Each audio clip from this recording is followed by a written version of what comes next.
Well, witches, we have successfully completed our first week of this 3-week course.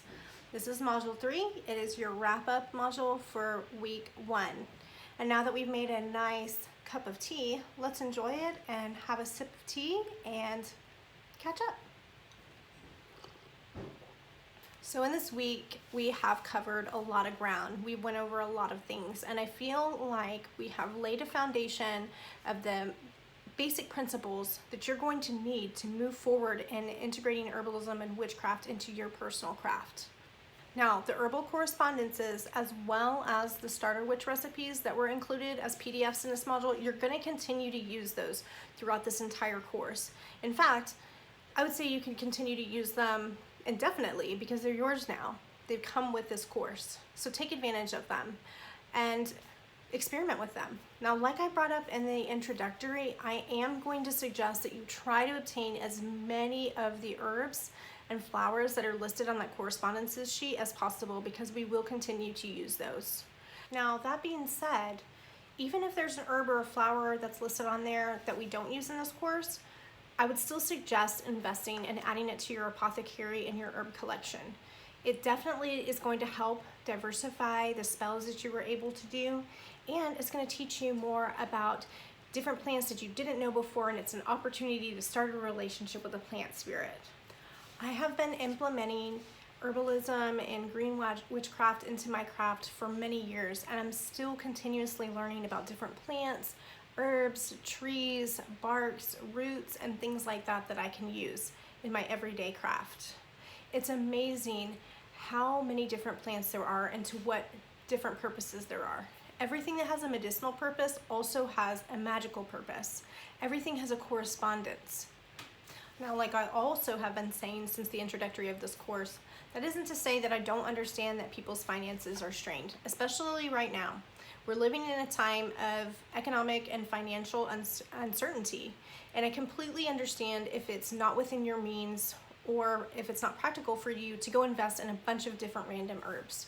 So that's when you can implement either starting seedlings. Seeds are relatively cheap, or you can even go forage for some things. And even if that isn't an option for you, you can always try to find out a different herb that you can use to substitute one for the other. That's another thing. There's a lot of different substitutions out there. If you don't have one thing, you can find something else with that same correspondence or that's very similar to that herb or plant and use that instead. It's about adapting and overcoming.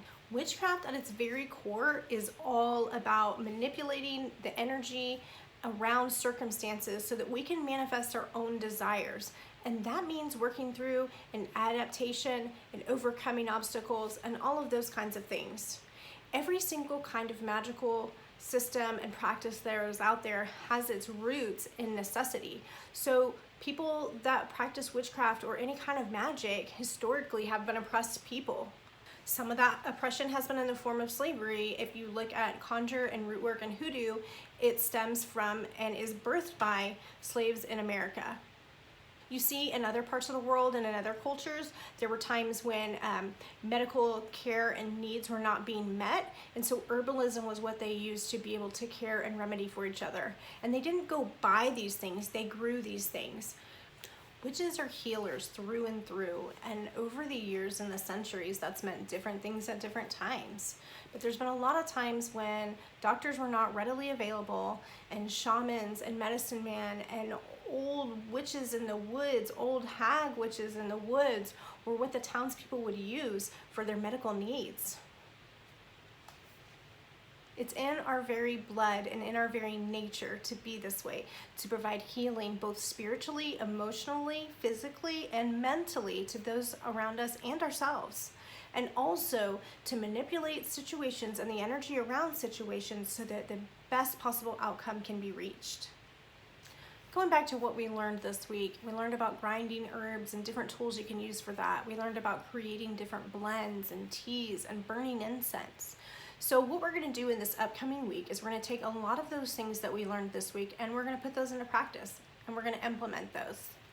Next week, we're going to be creating oils from herb blends, infused oil blends.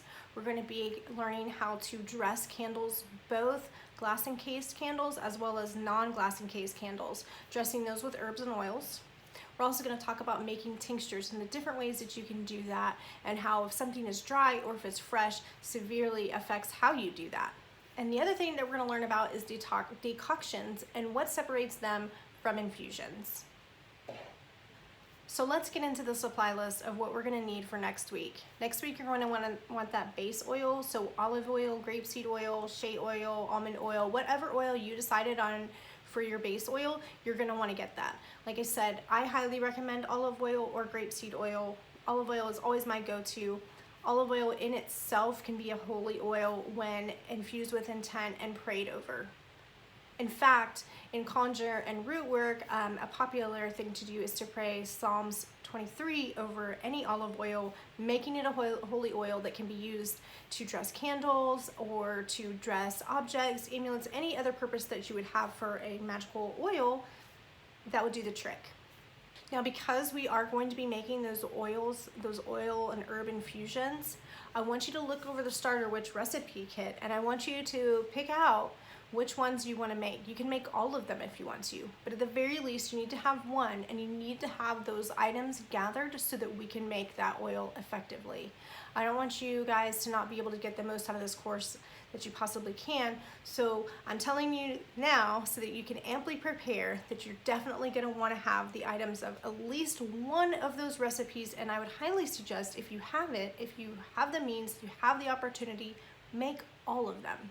So get all of those gathered, you can get them separated, and you can even go ahead if you want to get ahead of the game and grind them up. You can pray your intentions over them and keep them separated in jars.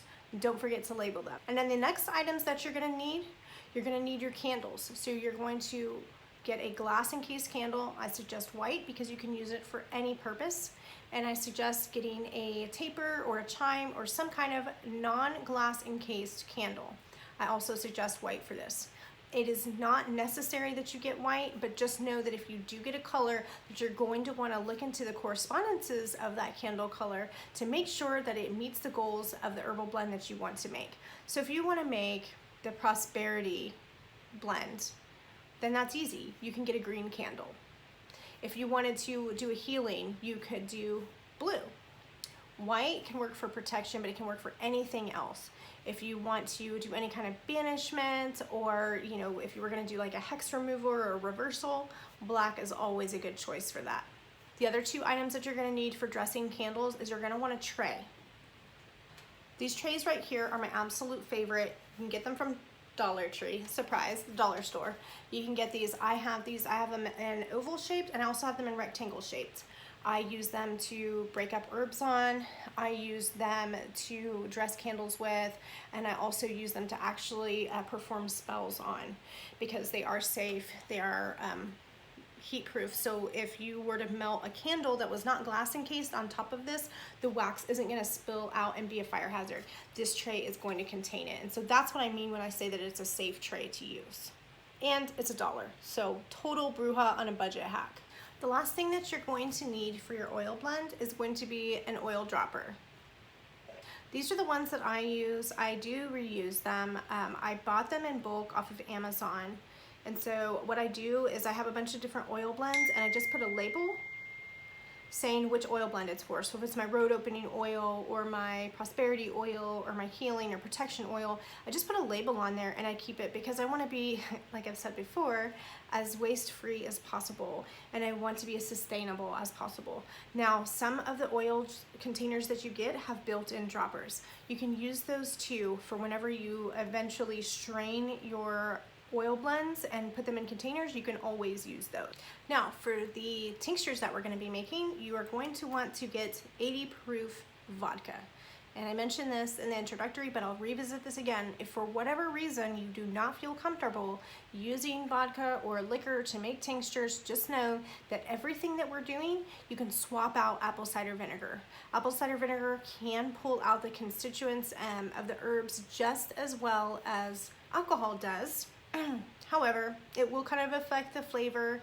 If you're going to use apple cider vinegar, you need to keep in mind that the apple cider vinegar has a certain kind of taste, and you want to think about if you're going to be consuming this, which in most cases you do consume tinctures, you're going to want to think about what's going to blend nicely with that one. And some of the tinctures that we're going to make this week, one is going to be chamomile and lavender, and I don't really think that that would blend very well together, but it would get the job done. So if push came to shove, you can use apple cider vinegar for that recipe. Just know that it might not taste super great, but if you're planning on diluting it in some tea, you can easily mask it and it'll still work and have all the healing properties that you need without the alcohol. The second tincture that we're going to be making is going to be dandelion root tincture. So you're going to want to harvest dandelion root, or you're going to want to purchase dried dandelion root. Either way, I'm going to show a video next week of me and how I harvest and how I cut up my harvested dandelion, which is the easiest and cheapest way if it grows in your area. But if not possible, then be sure that you purchase some. The things you're going to need are going to be your kitchen scale, your glass measuring cups. Larger is better, but not necessary. So either the 2-cup, 4-cup, or whatever size you have, just make sure that it's glass. And again, you're going to want to have apple cider vinegar for our third tincture, because our third tincture is going to be using that as the base. You're also going to want to have for that tincture basil, rosemary, ginger, orange peel, dried. And you can do this in an oven. You can easily dry it so that you're prepared for next week. Take the peels, put them on a baking sheet, and turn on at a low heat. 200 degrees is good. And then you're gonna leave it in there for about 15 to 30 minutes. Check regularly so it doesn't burn. And that should sufficiently dry out your orange peels so that you are ready to roll with your tincture. Now the main homework assignments that I'm going to give you this week is to make sure that you've got the herbal blends picked out that you want to make your oil with and have all of your supplies for that. Make sure that you have all your supplies for next week, and I can't stress that enough.